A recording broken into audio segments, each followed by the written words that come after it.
What up, what up, what up, what up, what up, what up, what up, world? It's your boy Amp Dog with another episode of Politickin. Want to thank everybody for tuning in, showing your love, and make sure you tell a friend to tell a friend. Big Amp Dog said, what's the deal? And today, we about to go in on this Verzuz battle, Omarion versus Mario, a night of R&B. My reaction to it is kind of like all of them that I've done so far. Just there to try to bring back that old feeling of hip hop and R&B. Just celebrating the artists that I remember growing up listening to. Right. So in the beginning, what they had was I guess you would say, an undercard. So we got the undercard with, Sammy, Pleasure P, Ray J, and Bobby Valentino. Um, Now I want to say um, it was dope to see these artists, but and I'll get back to the point I'm about to try to make now later on in the video. But it exposed a lot of things that we didn't know went into the music industry back then. To be able to hear these guys 20 years later performing the songs that they used to do, that they sound dope as hell, but then when you hear them singing live, um, on top of the track, it's like, damn, that was a lot of computer and engineering and mechanics that go into these vocals. Not everybody. I would say Sammy, he came on point. I would say Pleasure P, he was on point, but for the most part, Pleasure P has a catalog that he can't really sing his own songs anyway. You feel me? With the Pretty Ricky and things like that. I'm gonna skip over Ray J. Bobby Valentino, he was a little pitchy. Then he tried to go get real R&B-ish with a piano, and I didn't think that fared too good because I think a lot of times when artists they try to bring in props is to try to throw you off from paying attention to the vocals, but for some reason it was like the vocals was just magnified and you could just hear this nigga pitchy. You don't wanna feel nothing, and it's like, damn, like I like that song, I did, but I will give it to these dudes because um this battle has to go up in comparisons with the Dipset versus the Locks, bruh. These R&B niggas, they came on some that stuff. You hear me? Like, I mean, the back and forths, the beefs, the clowning, the joking, everything that make it entertaining. You know what I'm saying? I really dug that for sure. You know what I'm saying? But I will say out of the undercard, I'm gonna have to give it to Sammy as far as just the one who clearly is still working on his craft, not taking nothing away from the other two, three gentlemen. Ray J, he's a businessman now. You know what I'm saying? I'm almost certain I don't want to just throw this. Well, I'm gonna say allegedly. Allegedly, he only got on the ticket because he and his company Raycon sponsored the joint. You feel me? So of course they're gonna be like, yeah, go ahead, man. We're gonna put you on here because well, no, I don't want to say that. But anyway, yeah, these motherfuckers had to do 2-on-2 because they don't got enough. The only person that really got hits like that would be Pleasure P, but that's all Pretty Ricky. And yeah, he probably wrote a lot of. So they had to do 2-on-2 because they all got about 4 or 5 hits apiece. I might be tripping. I don't know. Look, like I said, he won. He won the undercard. You got to give it to Sammy for drinking his tea. Doing what the vocal coach is telling him. I'm still working on your craft. You feel me? Whether you on tour, whether you got a current album that's out, you could tell he's still working on his craft of music. Which I want to salute the young man for. You feel me? Now, this dude Ray J, he just entertaining. You feel me? Like, you got to remember, he was the dude who called in Power 106, Breakfast Club, drunk as hell, and they never been the same ever since. They've been on top ever since. So you got to give it to him. Even when he was doing reality TV shows, Ray J is an entertaining dude. Entertaining dude. But I will tell you one thing I didn't like about your situation, Ray J. When you was singing One Wish and they was clowning you, you know what I'm saying? Kept singing your song better than you know you could. And so I think that's when you started saying, fuck it, I'm getting faded. So he started trying to turn up the bottle and shit, keep announcing how faded he is. You know what I'm saying? So I'm like, oh shit, when we gonna get that one wish, you know what I mean? And then all of a sudden, right before the song, about to start and drop, you see Ray J go pick up his son. And I already called it. I said, oh, that's the way he gonna get out. You know what I'm saying? That's the way he gonna cop out to not being able to hit these notes. You feel me? And One Wish probably was one of the biggest songs that the undercard, had on they bill, I guess. I don't know. But the problem is I seen it. The nigga was, I would play a clip of it, but YouTube and people stealing people's content and stuff like that. Politickin Network, we don't support stuff like that. So you got to just go find the video that I'm talking about when he was supposed to hit that one part of One Wish that everybody loved. You know what I'm saying? That one part, just that one, and he butchered it.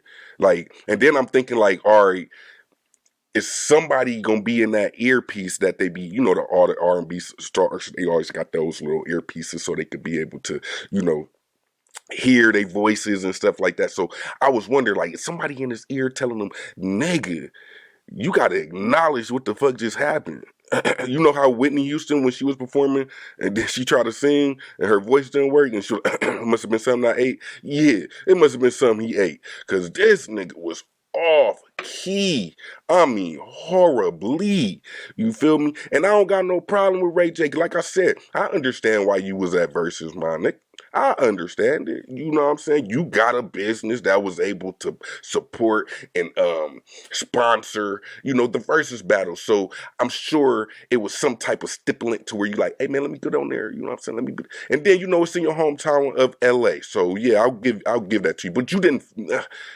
Ray J shouldn't have been on this ticket. That's what I'm gonna say. He shouldn't have been on this ticket. You know what I'm saying? Great for him as a businessman to be able to negotiate that type of thing. But yeah, I mean, come on now. You know what I'm saying? Like, and I mean, come on now. He's more famous than singing. He's more famous for being Brandy's brother. You know what I'm saying? So yeah, he shouldn't have been on there. You know what I'm saying? And then just to blame your son. To blame your son was just a cowardice act. Your son looked sleepy. He looked like he ain't want to be up there. It looked like he was probably hurting his ears because his head is right there and you singing all horribly off key. You know what I'm saying? But yeah, let's shout out to Brandy for being a real one. Brandy's a real one. You feel me? She say, since we deleting comments, I will comment again, bro. Pops told me that you didn't drink none of that tea I made for you. He also told me that you were talking all day when I specifically said no talking and only drink water. It's that special tea I made for you at 4 in the freaking morning. Caught. If I had one wish, you would listen to your big sis, sometimes and especially for a verses. But I'm hot as fire. Lord have mercy. Shake my head. When I get off vocal rest, we are going to have a serious conversation and I'm going to screenshot this comment in case you try to delete it again. And I will post it again. LOL. Now, Brandy's a good big sister. She knew he was about to go get dragged for this shit. So of course what she do is, I told you, you don't never listen. And now were we talking about the most famous thing? That's Brandy's brother. That's Brandy's brother. So that's where Brandy came in with that sentiment and was able to, change it up for him. Oh, he just hard-headed. Ray J just hard-headed. He don't listen to nobody. You know what I'm saying? But let's be real.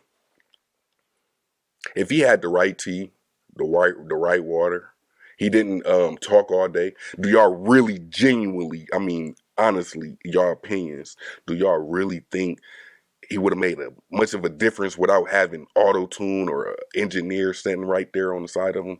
I don't really think he could sing. That's just what I'm saying. But I'm not hating on Ray J. I fuck with Ray J. Ray J is a cool dude.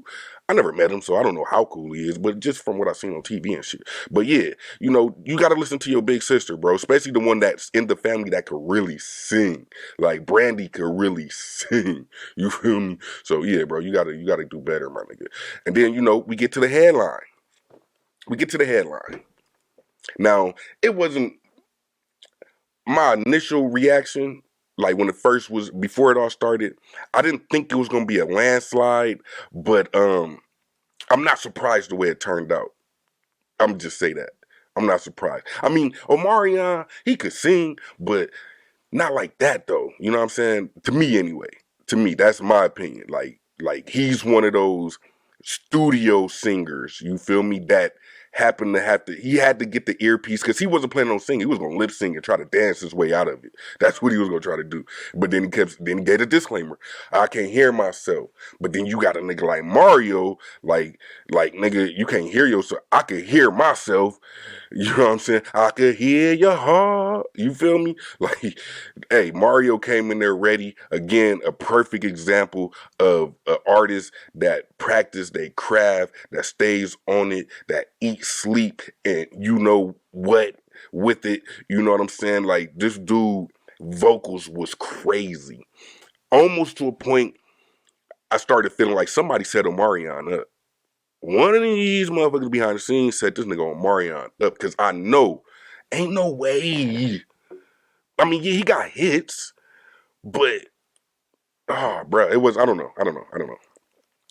But yeah, to me, hands down, um, Mario killed Omarion, and then he came and took shots at the big homie Tank.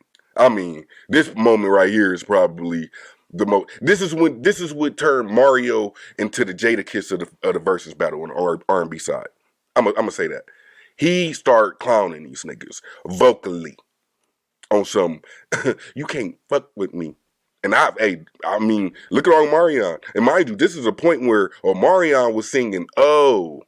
His big song, "Oh," and then he got Tank there, they going back and forth, and then this nigga say, "No, it's Mario, not oh." Man, what the fuck? I was like, what? What? And then, you know, the most R&B moment to me, I'm gonna get this is the most R&B moment of the night. What the fuck is Watermelon got to do with it? Why the and so when people do antics like that, it takes away from, you know, what you there for. You there to compete.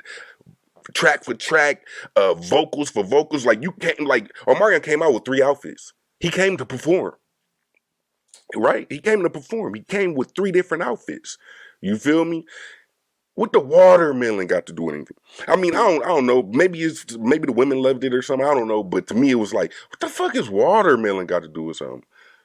You got a song called Watermelon or something? I don't know. But man, hey, look, I'm gonna say what another night, a great night of excellence when it come down to, you know, the music industry, hip hop, R&B. This night is celebrating the R&B.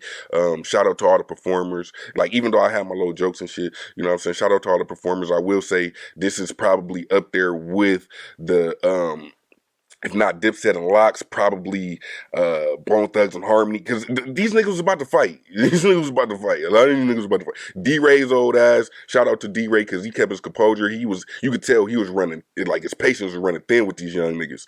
Like, nigga that threw a towel, almost hit him. He like, what? Nigga like, no, not that one for you, OG. Like, but he was sick of these niggas. Nigga, go home, Ray J.